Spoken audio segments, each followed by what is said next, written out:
Estamos en el poblado de Nabil Salah, a unos 30 minutos afuera de Ramallah. Hemos conseguido una entrevista exclusiva de Bassem Tamimi, el padre de Ahed Tamimi, que nos va a contar un poco más sobre la situación que está viviendo su hija en estos momentos.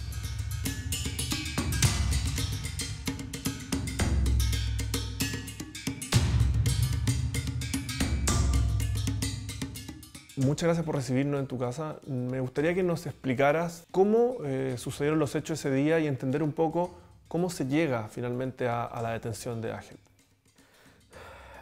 You know that the situation in Nabi Saleh is different because we doing a weekly demonstration, a daily clashes with the army to create a model of non-violent resistance, to call our voice for the world that we can't keep silent under occupation.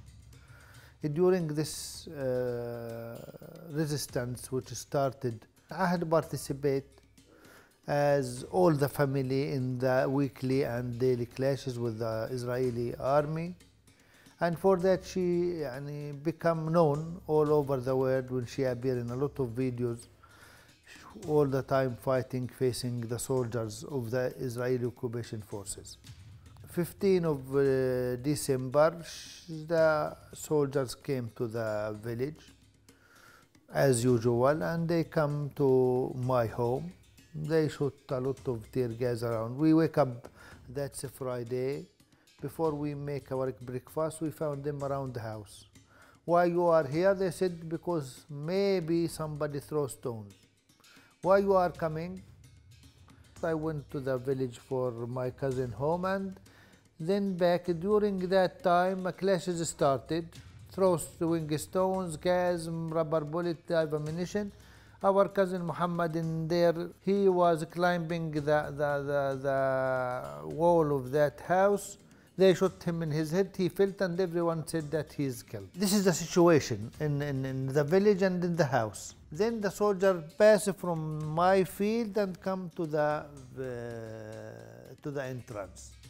In that time, I had stand up and told them to leave. And she slapped the soldier during that action. 2 days after, they come and arrest Ahed. They come after midnight, 2, 3, 4 morning. They knock the door. We know that they will come because the Israeli media propaganda start talking about what she's doing. And when Ahed, before she left, go to sleep, I told her, be ready that they will come to arrest you.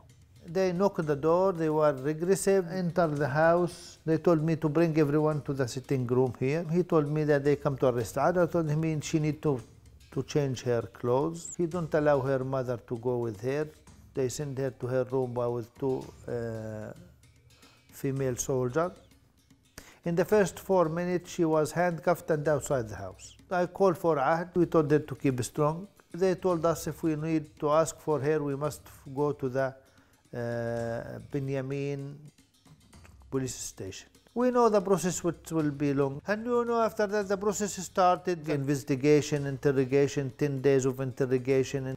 She was isolated. They put him in small cells. The last round of investigation, Ahed for around 34 hours without sleeping. It started at 12 p.m. and continue until more than 13 hours in a small office with 2 investigation person, male, not female, without any female, with sometimes they bring psychologists. They put her in small cells. They moved her from place to place in an iron box, which is solid, without just some holes for ear, and it's cold. They put the conditioning cold. All of that happened to Ahed during these days, but she refused to tell them her name. She know that they don't need any information because everything is on the table, on the media. For that they want to broke her, not to be a sample. For that she rise the challenge and she keeps silent all these days. It's over the law, over the international law. They don't care for anything. If you see the last video from Gaza, how their soldiers, the snipers, shooting the children and they start laughing. It's incredible. There's many things different. Ahed has her audience because there has a lot of attention because she appears in different videos in the same level. She's all the time challenging and appear as a freedom fighter. We suspect everything from the occupation. I told you from the beginning there is no logic we can't see. Maybe they released her before. We don't know what will happen, but we will do our job and this is our strategy to live our life as there is no occupation and to resist until to end the occupation. We can't keep our life all the time controlled. Pensando en el futuro de Ahed, ¿dónde te gustaría verla en 10 años más? I will repeat her answer for this question. She said, I hope there is no occupation and I be a football player. And if there is occupation, I will study law and become a lawyer. I hope she will become a football player and there is no occupation.